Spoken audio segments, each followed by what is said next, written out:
अपना आचरण होता है। तो पाप होता ही है।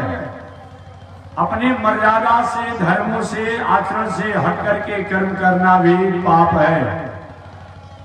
माताएं परिवार की सेवा करना, पति की मर्यादा में रहना, सास ससुर की मर्यादा में रहना, उनका यह कर्म है, यह धर्म है। और माताएं क्या करें? समय से बच्चों को स्कूल भेजने की व्यवस्था न करे, परिवार की सेवा न करे, परिवार की व्यवस्था न करे, पति की सेवा न करे, और जाकर के मंदिर में कहे हम भी तो कम थोड़े हैं, हमारे भी तो भगवान है अपने आप में, और पुजारी बनकर घंटी झुलाने लगे। कोई दोष नहीं है, कोई पाप नहीं कर रही है, लेकिन धर्मों से हट करके कर्म करने के कारण वह पाप ही माना जाएगा। सन्यासी हूं, अब सन्यासी होकर के अपने आप पे कोई बिजनेस व्यापार शुरू कर दो, विदोष हो जाएगा। सबके लिए अलग अलग धर्म है। स्वधर्म निधनम श्रेयो पर धर्मो भयावह। भाई और दुख मत करे, बाल शांति करे, उधर पीछे जो रास्ता देखने वाले खुद फन मत करे। देखिए चलिए पीछे उन लोगों को समझाइए। आप शांति में बैठा कर जाओ। हाँ, स्वधर्म निधनम श्रेयो, अपने कर्म में रहना। यहां पर प्रश्न है कि स्वधर्म का मतलब क्या होता है? कि अपना धर्म और पराया धर्म भी होता है क्या धर्म? नहीं। स्वधर्म का मतलब क्या होता है? हम जिसकी अधिकारी हैं उसके अनुसार कर्म करना स्वधर्म है। अपने अधिकार क्षेत्र से, दायरा से हट करके अगर कर्म किया जाता है तो वही धर्म अधर्म हो जाता है। जैसे गृहस्थ आश्रम में आप हो, परिवार पत्नी बाल बच्चों की मर्यादा में रहते हो, एक बार जिया साल घूम घूम कथा कहते हैं, भंडारा पाते रहते हैं, तो हम लोग भी क्या करें, अभी लाल कपड़ा पहन लीजिए, कहीं से बांस का अपना दंड बनाकर कपड़ा में लपेट कर घूमने लगे। अच्छा लगेगा? जो नहीं जानेगा वो तो ठीक है, महाराज जी आए हैं, लेकिन धर्म नहीं है, ये जान लीजिएगा।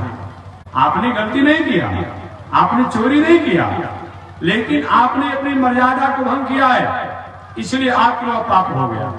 अजीर स्वामी कहीं अपने आप में दो चार को दासी लोग के साथ घूमने लगे, क्या दिक्कत है?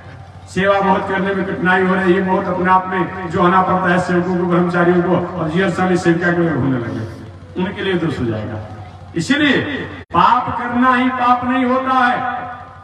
अपनी मर्यादा, अपनी संस्कृति, अपने आचरण से हट करके जीवन जीना भी पाप होता है। पाप तो पाप है ही अपने आप में, पाप तो सब लोग जानते हैं, लेकिन जो हमारी मर्यादा है, जो हमारी मानक है, उनसे हट करके जीवन जीना भी ये भी पाप है। इसलिए स्वधर्म निधनम श्रेयो पर धर्मो भयावह। एक आत्मा का धर्म होता है, एक शरीर का धर्म होता है। आत्मा का धर्म क्या है? आत्मा का धर्म है जिसके द्वारा इस संसार में हम आए हैं, जिन्होंने संसार में भेजा है, उनकी स्थिति में हम स्थापित हो जाए, उन्हीं में हम प्रणित हो जाए, उन्हीं में प्रणय हो जाए, उन्हीं में लीन हो जाए, ये तो आत्मा का धर्म है। शरीर का धर्म क्या है? शरीर का धर्म के समाज में जैसा हो, पिता हो, भाई हो, संबंधी हो, इष्ट हो, मित्र हो, उनके साथ जैसा व्यवहार होना, ये शरीर का धर्म है। कि हम करते क्या है? आत्मा का धर्म शरीर से कर देते हैं, शरीर का धर्म आत्मा से करते हैं। शरीर को परमात्मा के पास मंदिर में कभी आप लोग जाते हैं, क्या करते हैं? अक्षर चढ़ा दिया, फूल चढ़ा दिया, फल चढ़ा दिया, 5 रुपया चढ़ा दिया, ये शरीर से व्यवहार करते रहते हैं, लेकिन मन कहाँ भागा रहता है? आत्मा कहाँ भागी रहती है? आत्मा कहाँ भटका रहता है? तो शरीर के धर्म को, अब शरीर का जो धर्म है संसार के व्यवहार में रहना, इसको हम अपने आप में क्या करते हैं? इस शरीर को अपने आप में हम धर्मों को छोड़ करके, और आत्मा का धर्म है परमात्मा से, तो दोनों की लहर कर देते हैं। जबकि चाहिए क्या? आप खेती, व्यापार, नौकरी, अध्ययन, अध्यापन, परिवार, पत्नी, बाल बच्चों के साथ व्यवहारिक दिनचर्या में रहिए, जिसके साथ जैसा व्यवहार हो करिए। और आत्मा जो है, इस आत्मा का, इस शरीर का महत्व है, इस आत्मा को परमात्मा से संबंध जोड़े रहिए। हर पल, हर क्षण, हर घंटा, हर मिनट ही आपकी आराधना हो जाती है, वो पूजा हो जाती है। इसी को वर्शिप कहा गया है, कर्म ही पूजा है। कर्म ही पूजा का मतलब अपने तन को तो संसार में लगाए और मन को उन परमात्मा से जोड़े रहे जिन्होंने इस दुनिया को बनाया है। हमेशा मैं कहता हूँ कोई दुनिया को बनाने वाला है, जो दुनिया को बनाने वाला है, पालित पोषित करने वाला है, आनंदित करने वाला है, फलाने वाला है, फुलाने वाला है, खिलाने वाला है, उनके प्रति अपनी आत्मा को जोड़ दीजिए और तन को, शरीर को इस दुनिया में जोड़ दीजिए, आपका कल्याण हो जाएगा। यही बातों को श्रीमद् भगवद गीता में भगवान श्री कृष्ण ने अर्जुन को समझाया। अर्जुन, मैं ये नहीं कहता कि तुम घर द्वार छोड़ दो, परिवार पत्नी बाल बच्चों को छोड़ दो, नहीं नहीं, मैं तो यही कहता हूं कि जिसको तुमने, जिन लोगों को तुमने अपना किसी को गुरु बना लिया, किसी को चाचा बना लिया, किसी को पिता मानते हो, कहते हैं कैसे मैं इनके साथ युद्ध करूं, इनको मारने से पाप लगेगा, पाप को निर्णय तुम करने वाले हो। कभी कभी हमारे द्वारा पाप जानने पर भी, पाप समझने पर भी पाप नहीं होता है, और कभी कभी धर्म और पुण्य मानकर भी अधर्म हो जाता है। ये जानिए, उदाहरण के रूप में रास्ते में आप जा रहे हैं, गांव में कोई मंदिर हो और मंदिर में कहीं आग लग गया, आप सुबह सुबह का बेरा है, स्नान नहीं किए हैं, शौच जाने वाला पात्र लिए है, जलोटा हो, जो कुछ लिए हो, मंदिर में आग लग गया है, और फिर रोज भाई हम स्नान ध्यान करके जाते थे मंदिर में, भी मंदिर में आग लग गया है, क्या करना चाहिए? अब आप चले से जा रहे घर पर नहाने के लिए, नहाने लगे, संध्या बना करके हनुमान जी से पाठ करिए कि तब मैं आऊंगा, इतने मंदिर जल जाएगा। आपका भावना गलत नहीं है, लेकिन आपने धर्म के तत्वों को समझा नहीं। हुआ क्या? मंदिर जल गया। चाहिए तो जिस समय आपने मंदिर में आग लगा हुआ देखा, भले आप स्नान नहीं किए हैं, शौचालय का ही पात्र क्यों न हो, उस समय किसी भी पानी से, कैसा भी पानी से उस आग को बुझा दीजिए, आप बाद में अपना पवित्र कर दीजिएगा। नहीं धर्म है। कभी कभी अधर्म भी धर्म हो जाता है और कभी कभी धर्म भी अधर्म हो जाता है। याद रखिएगा, कभी कभी अधर्म भी धर्म हो जाता है और कभी कभी धर्म भी अधर्म हो जाता है। देशद्रोही हो, राष्ट्रद्रोही हो, समाज द्रोही हो, कहीं जिसके द्वारा संसार बताया गया, समाज की संस्कार संस्कृति अपने आप में कहीं भंग हो रही हो, वैसे व्यक्ति को दंड देना मालूम तो पड़ता है। भाई बताइए, इस संत महात्मा का स्वरूप होता है किसी को मारना पीटना, लेकिन जिसके चलते, जिसके कारण समाज में किसी प्रकार की सौहार्द बिगड़ रही हो, सिंपैथी बिगड़ रहा हो, सहानुभूति बिगड़ रहा हो, उस व्यक्ति पर अनुशासन होना चाहिए।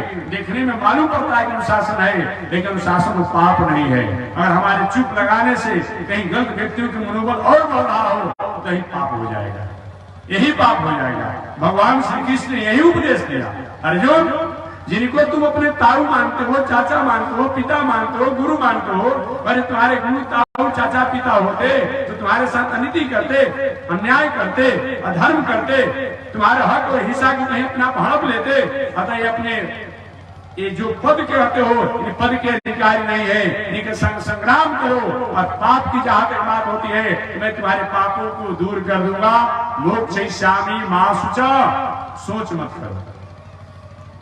सदर कसाई जी का नाम आपने सुना होगा, सदर कसाई का नाम सुना होगा, बहुत बड़े कथा प्रचलित है पुराणों में सदर कसाई जी की। एक पौराणिक कथा में कभी कभी पाप भी पूर्ण हो जाता है, कल के पूर्ण भी पाप हो जाता है, और पाप पूर्ण के धर्म को न समझे तो दोष हो जाता है। जैसे इसी समय ठंडा का समय है, कोई व्यक्ति स्नोफिलिया का रोगी हो, निमोनिया का रोगी हो, टाइफाइड का रोगी हो, दमा का रोगी हो, और उसको फ्रिज का जल पिला दीजिए और फ्रिज का वस्तु खिला दीजिए, कि हम कुछ गलती तो नहीं किए।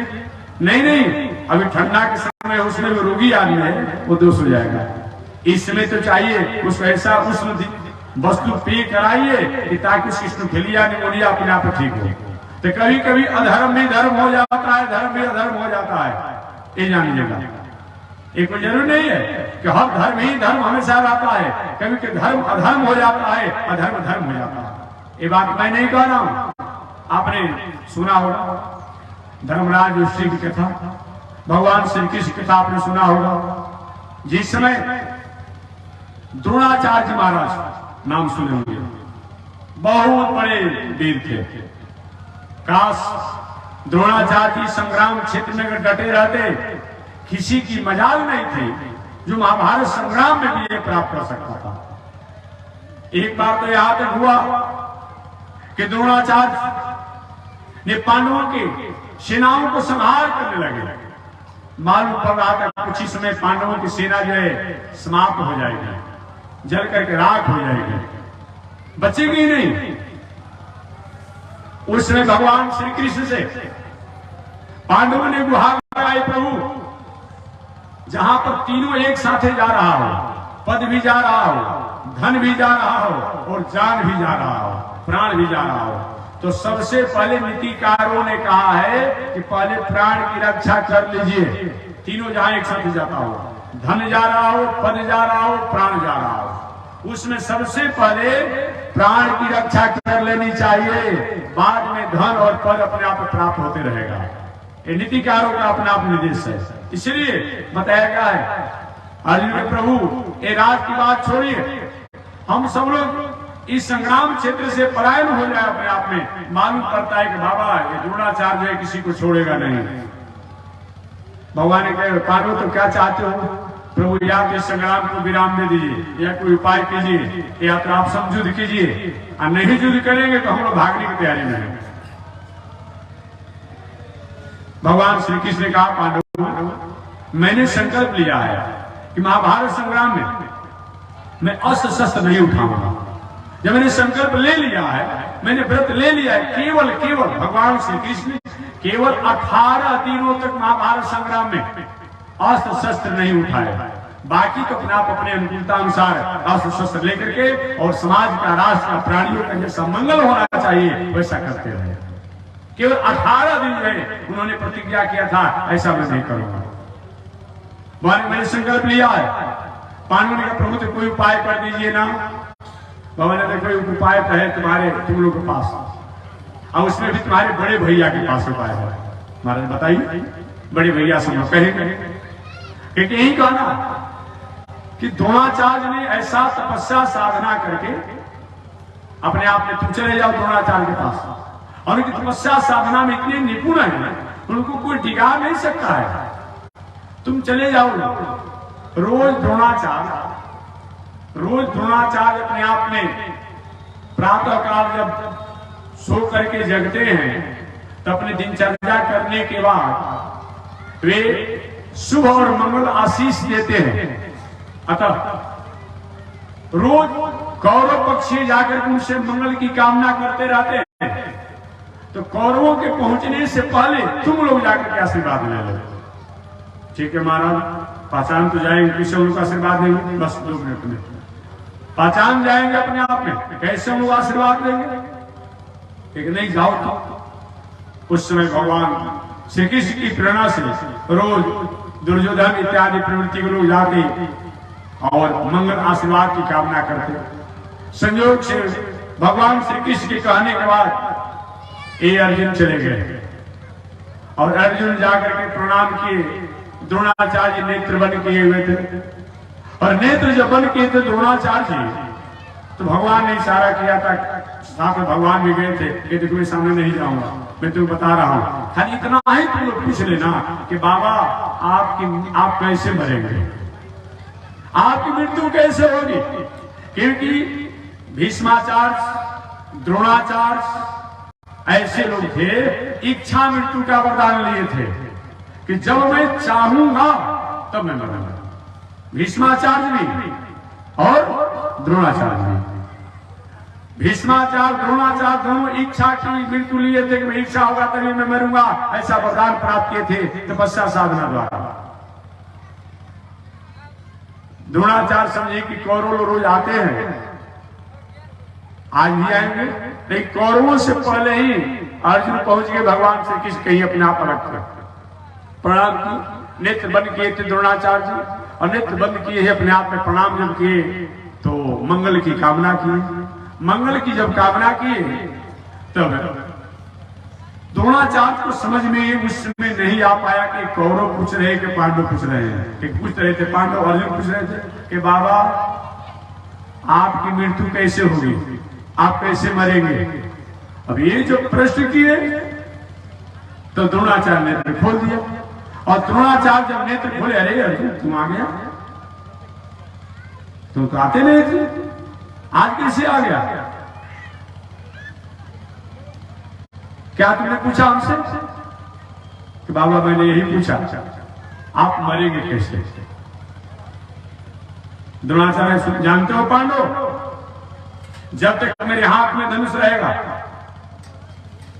जब तक मेरे हाथ में धनुष रहेगा, पृथ्वी पर कोई भी ऐसा वीर नहीं है जो हमें डिगा सकता है, क्योंकि मैंने इच्छा मृत्यु को लिया। जहां तक मेरी मरने की बात है तो मेरी इकलौता पुत्र है। मैं अगर कोई अशुभ अमंगल कोई समाचार सुन लूं तब तो मेरी मृत्यु हो जाएगी, अन्यथा मेरी मृत्यु होना संभव नहीं है, क्योंकि मैंने इच्छा मृत्यु लिया है और मेरा शुभ है। तो मेरे पुत्र के अलावा दूसरा हो ही क्या सकता है? एक ही मेरा पुत्र तो अश्वत्थामा है।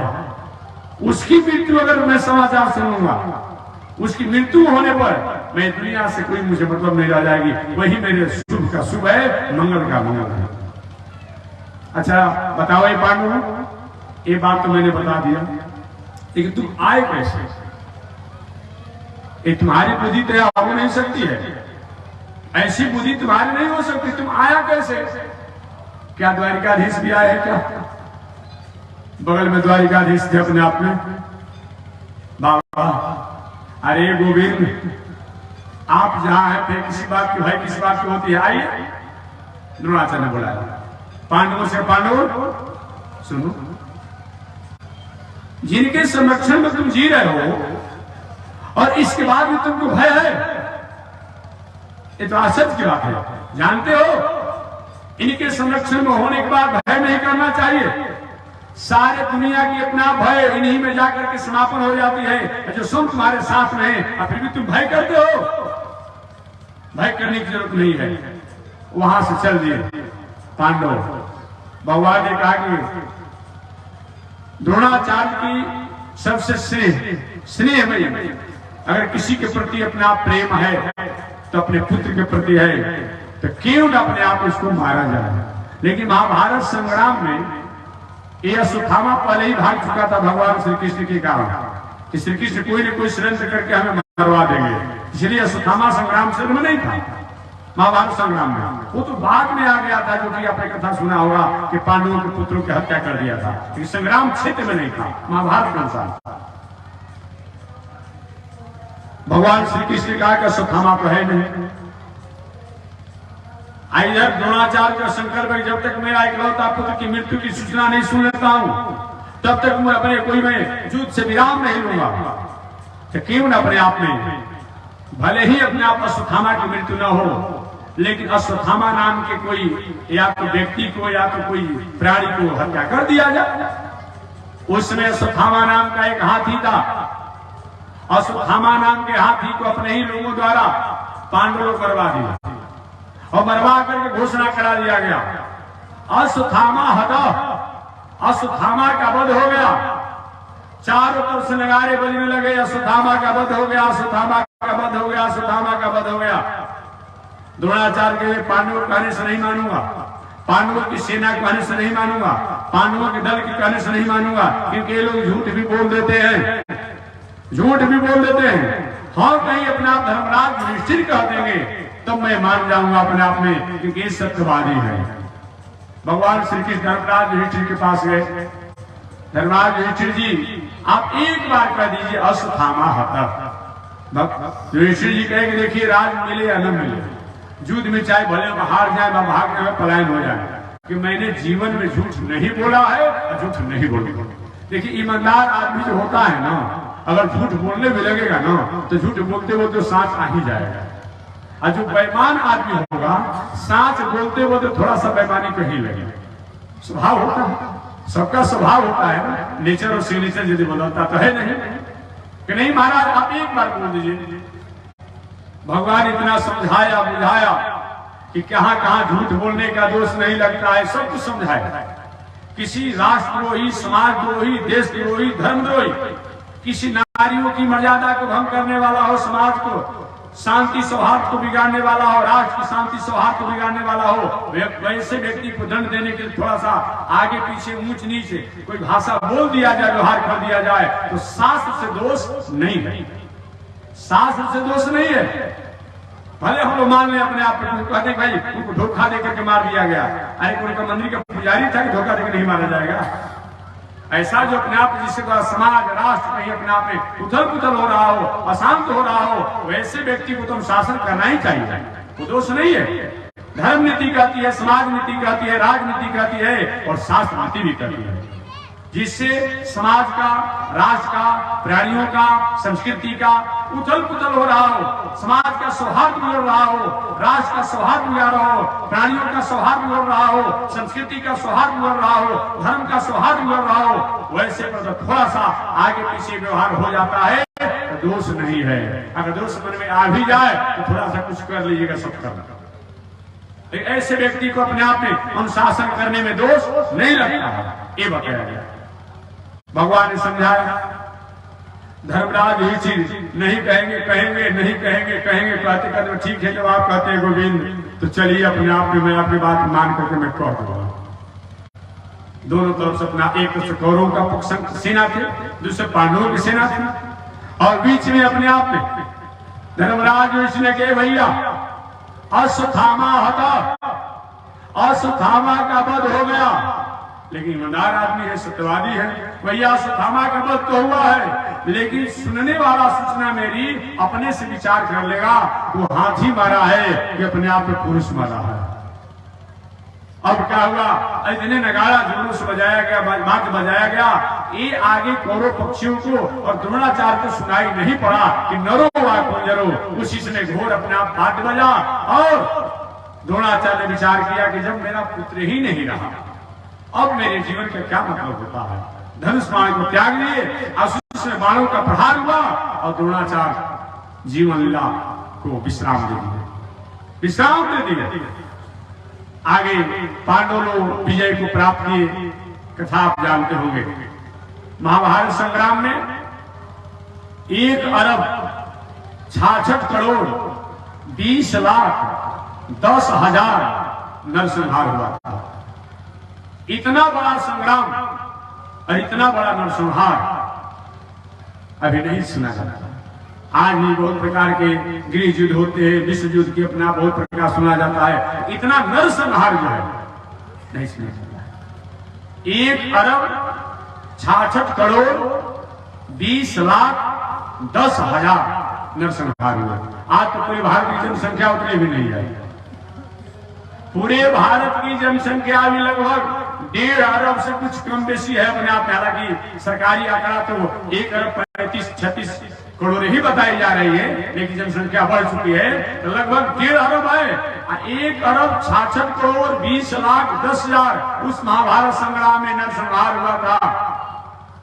मात्र 10 ही लोग बचे थे, 5 पांडव, भगवान श्री कृष्ण 6, कृतवर्मा 7, सात्विकी 8, अश्वत्थामा 9, और एक का नाम मैं भूल रहा हूं, कहीं भी बता दूंगा अपने आप, पढ़ लिए कोई अपने। यही 10 लोग बचे थे और कोई नहीं बचा था। क्या देखिएगा, इतना बड़ा महाभारत संग्राम हुआ।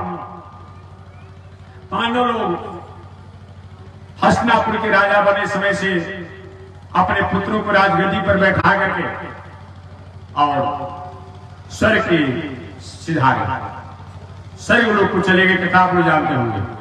स्वर्ग में ये भी अपने आप में जब धर्मराज युधिष्ठिर प्रवेश किए तो स्वर्ग में प्रवेश करने पर एक बहुत बड़ी आश्चर्य में आवाज आई, भैया बहुत कष्ट हो रहा है, मेरा उद्धार कर दीजिए, मेरा मंगल कर दीजिए। वह आवाज था भीम। कुछ ही आगे बढ़े, स्वर्ग में आवाज आ, भैया आपके आने से मेरे मन में शांति मिल गई, कुछ दिनों के लिए आप रुक जाइए। वो आवाज था अर्जुन का। आगे बढ़े, करुण क्रंदन आया अपने आप में, वो आवाज था नकुल सहदेव का, वो आवाज था द्रौपदी का, वो आवाज था अपने आप में। और पृथ्वी पर ही मेरे परिवार के लोगों के साथ कष्ट। अरे स्वर्ग में भी यही हो रहा है क्या? स्वर्ग में पक्षपात शुरू हो गया क्या?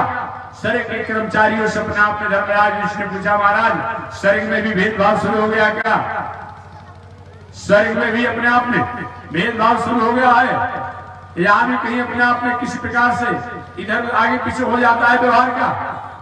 शरीर का अधिकार के इसका मतलब क्या होता है कि हमारे भाइयों द्वारा जीवन भर पृथ्वी लोक पर कष्ट सहा और ईमानदारी से रहा, मर्यादा से रहा, वही अपने आप में स्वर्ग में भी नरक जैसा कष्ट भोग रहे हैं। ये क्यों?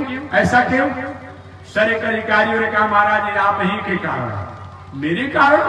हाँ, तो मैंने कौन सा गलती किया है? शरीर का अधिकारियों ने कहा आपने अपने जीवन में एक बार झूठ बोला है। हम लोग झूठ है लेना, झूठ है देना, झूठ है चबेना, सुबह से शाम तक ले अपने आप में झूठ ही का चबेना फाँकते रहते हैं, अपने आप में चना फाँकते रहते हैं। आज के युग में ये मोबाइल का युग हो गया है। कोई व्यक्ति मोबाइल का उपयोग करने वाला व्यक्ति ये नहीं कह सकता है कि हम झूठ नहीं बोलते हैं। कहीं कोई किसी मित्र से कहीं अनुकूलता नहीं है बात करने के लिए, ठीक है अभी मैं काम होता तो बात नहीं होता, कुछ काम नहीं है, ये झूठ नहीं हुआ। ठीक है मैं बाहर में हूँ अपने आप में, अभी घर आऊंगा, घर में बैठा हुआ है, ये होता है कि नहीं होता है? कोई इससे अलग होगा क्या? अलग होगा।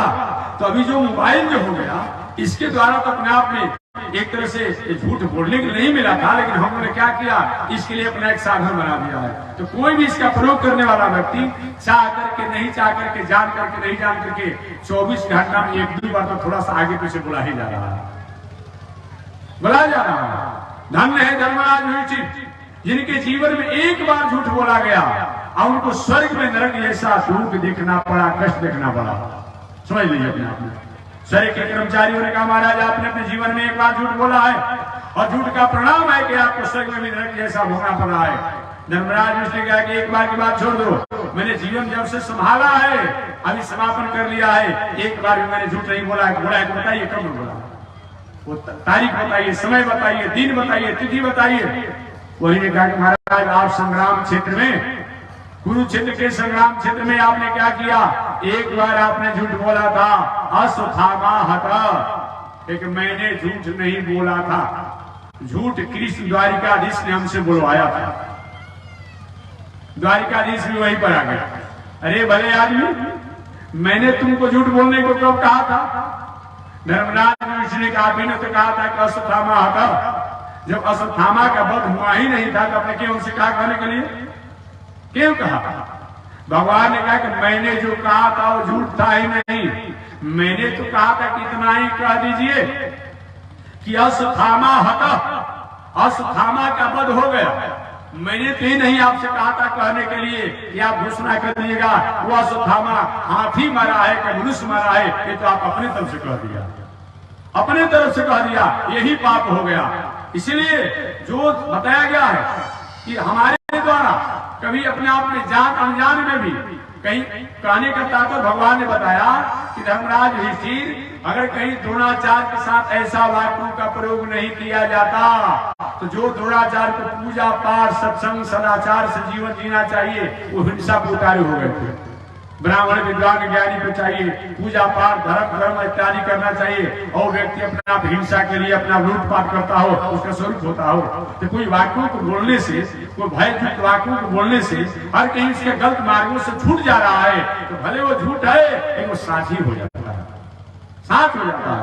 हुआ कि जिन द्रोणाचार्य को ऐसा कोई वाक्य नहीं कहा जाएगा, जिनसे द्रोणाचार्य जो हिंसा पर उतारू है हिंसा से उपराम नहीं लेंगे, विराम नहीं लेंगे, इसलिए ऐसा करके उनको हिंसा से रोका गया कि भले ही सुनने में झूठ लगा लेकिन झूठ सुनने पर भी ये झूठ है नहीं, क्योंकि जब तक ऐसा कहा नहीं जाता तब तक से हिंसा सपना पे रुकते नहीं। इसलिए बताया गया सत्यम बुरियात, सत्य बोलना चाहिए, न बुरियात सत्य प्रियम, ऐसा सत्य मत बोलिए जो अप्रिय हो, एस धर्म सनातन।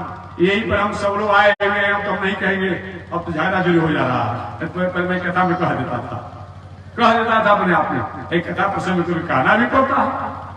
यही पर सब लोग हैं अपने आप में, और सब लोग अपने आप में बैठे हैं, किसी में कोई भी हाथ का, गोड़ का, कान का, आंख का कोई भाई अंग भंग आदमी हो, जो आजू की आज की भाषा में आप लोग उसको दिव्यांग कहा जाए, सबको कानून को न्यायालय को, लेकिन अब ग्रंथों में लिखा है तो क्या कहा जाए भाई?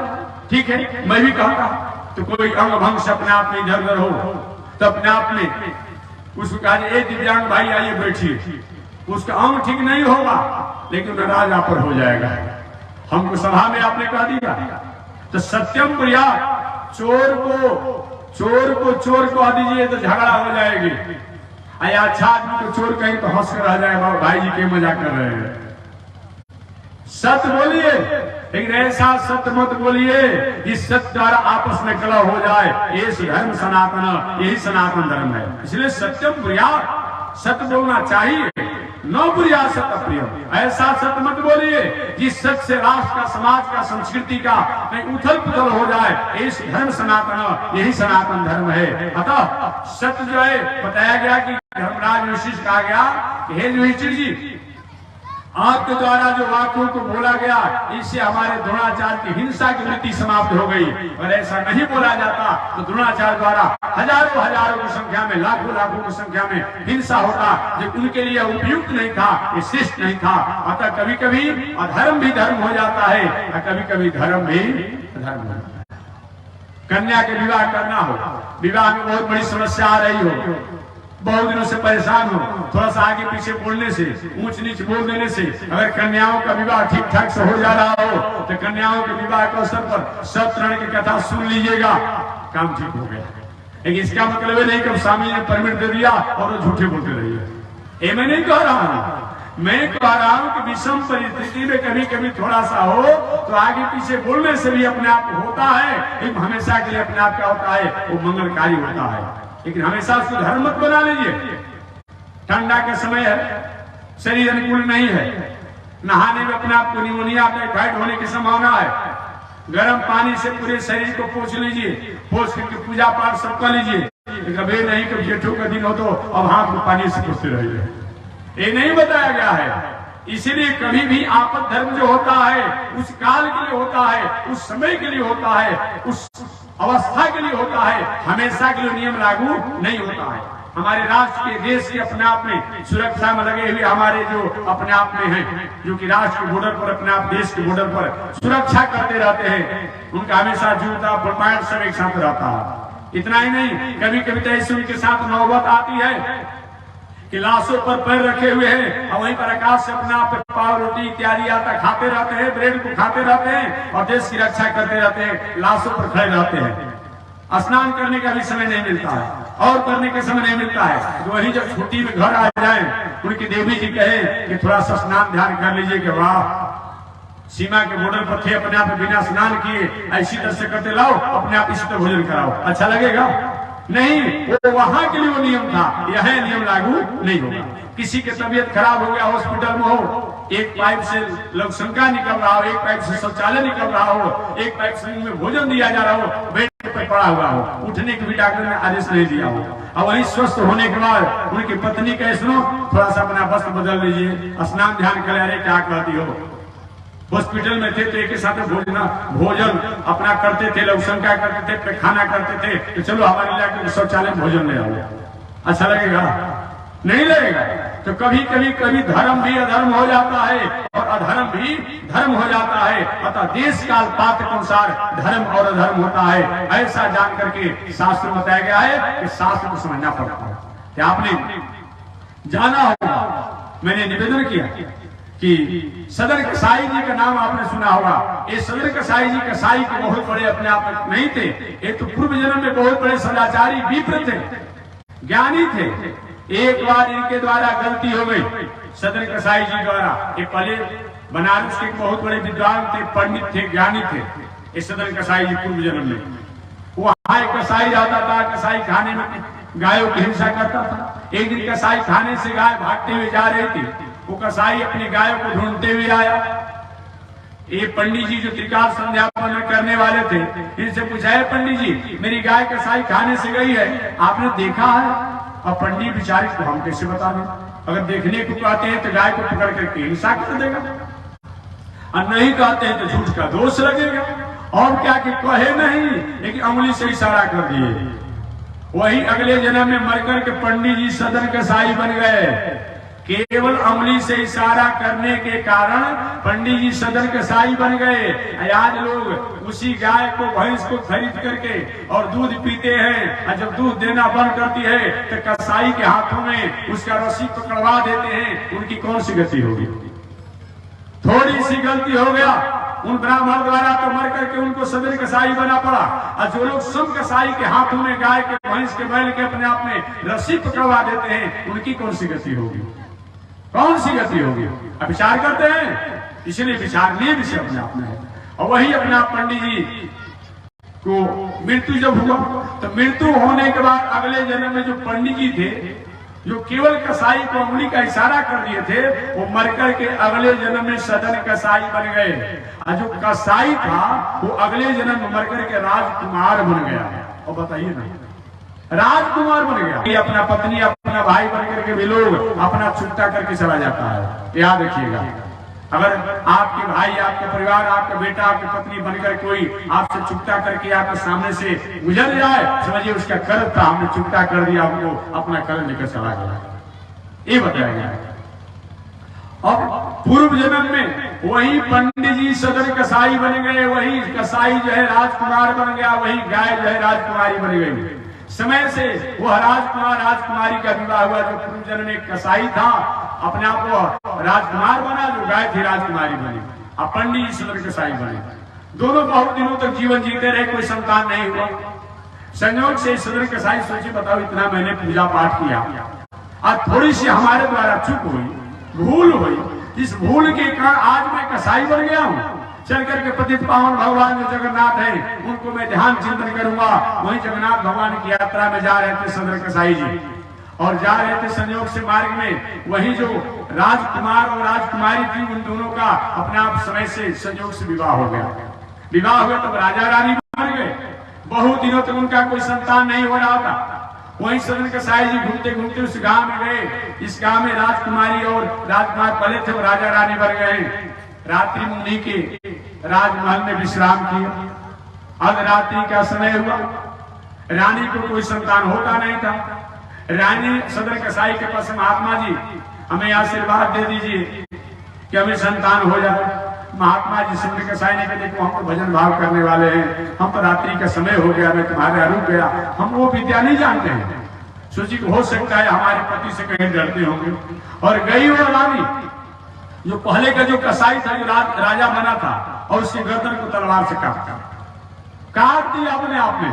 पुनः सदर कसाई के पास आई, सुनो जिससे तुमको भय था उनको तो मैंने काट दिया, काम तमाम कर दिया। अब तुम मेरे साथ संतान प्राप्ति का धर्म को स्वीकार करो, संतान प्राप्ति के व्यवहार को अपनाओ। ऐसा अगर नहीं करोगे तो मैं तुमको भी काटूंगा।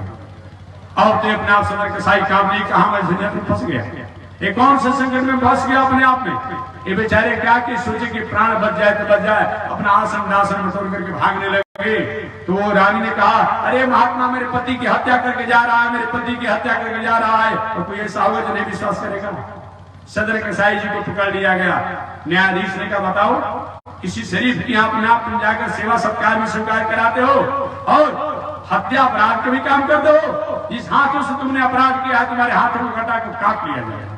वहीं सदर कसाई जी के हाथ को काट लिया गया, घटा कट गया। असह्य वेदना, असह्य वेदना में रहे। किसी बहुत बड़े भृगु संहिता जाने वाले दैवज्ञ के पास पहुंचे और पहुंचे कि महाराज मैंने कुछ नहीं किया, फिर भी मेरा ऐसे साथ अपराध क्यों हुआ? मेरे हाथों को काट लिया गया, घटा को काट लिया गया। दैवज्ञ ने कहा, महाराज पूर्व जन्म में आप त्रिकालदर्शी ब्राह्मण थे, त्रिकाल संध्या वंदन करने वाले विद्वान थे काशी के। आपके द्वारा एक चूक हुई। उस समय कसाई जो था, कसाई खाने से गाय भागते हुए जा रही थी। आपने अपने धर्म को नहीं समझने के कारण, सत्य तत्वों को नहीं समझने के कारण आपने क्या किया, जब कसाई ने पूछा था तो बता देना चाहता था कि गाय इधर आई ही नहीं है, लेकिन आपने अपने को सत्यवादी समझने के लिए आपने वाणी से तो नहीं बताया, लेकिन आपने उंगली से इशारा कर दिया। इसका परिणाम हुआ इस जन्म में आपका घाटा काट लिया।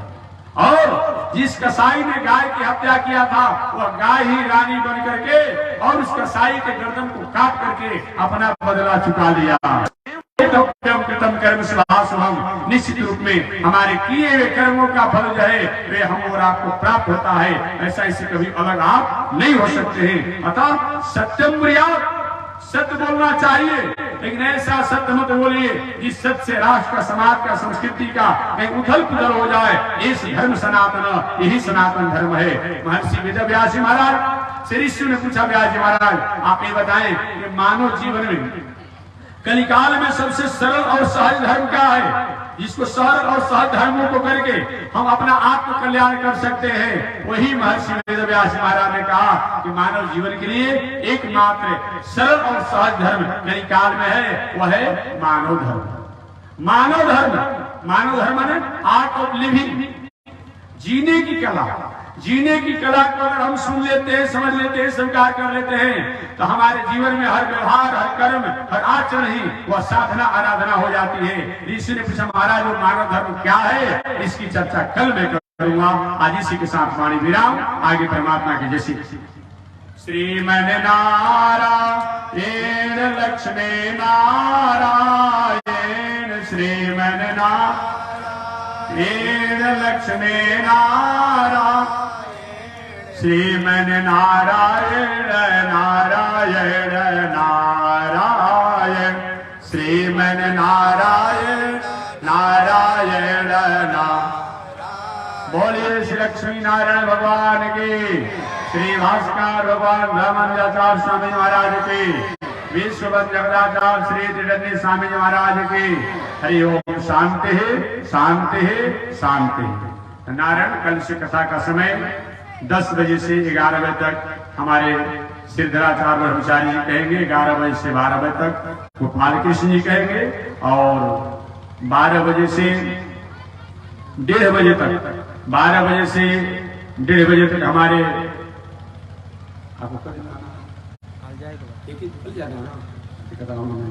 तो 12 बजे से 2 बजे तक हमारे मुक्तिनाथ स्वामी जी कहेंगे, और 2 बजे से 4 बजे तक अयोध्यानाथ स्वामी जी कहेंगे, और 4 बजे से 5 बजे तक मैं भी कथा निवेदन करूंगा, क्योंकि ठंडा का समय है। तो ठीक कल से मैं 5 बजे या 5:05 तक मैं कथा को विश्राम दे दूंगा। तो 4 बजे से 5 बजे तक मैं 2-4 शब्दों को निवेदन करूंगा, 2 बजे से 4 बजे तक अयोध्यानाथ स्वामी जी, और 12 बजे से 2 बजे तक मुक्तिनाथ स्वामी जी, और 11 से 12 गोपाल कृष्ण जी, और 10 से 11 हमारे ब्रह्मचारी जी। इस तरह से कथा का कार्यक्रम रहेगी। समय मिलने पर आप सभी लोग सादर आमंत्रित हैं। प्रातः काल की जो आरती होती है, अभी ठंडा का समय है, तो 8 बजे प्रातः काल की आरती शुरू की जाएगी, और 8:30 बजे तक उसको समापन की जाएगी। समय मिलने पर प्रातः काल की आरती भगवान के लिए आप 8 बजे से उपस्थित हो जाएंगे, और 8:30 बजे समापन की जाएगी। बहुत पहले आने की आवश्यकता नहीं है प्रातः काल। जय श्रीमन नारायण, जय श्री राम।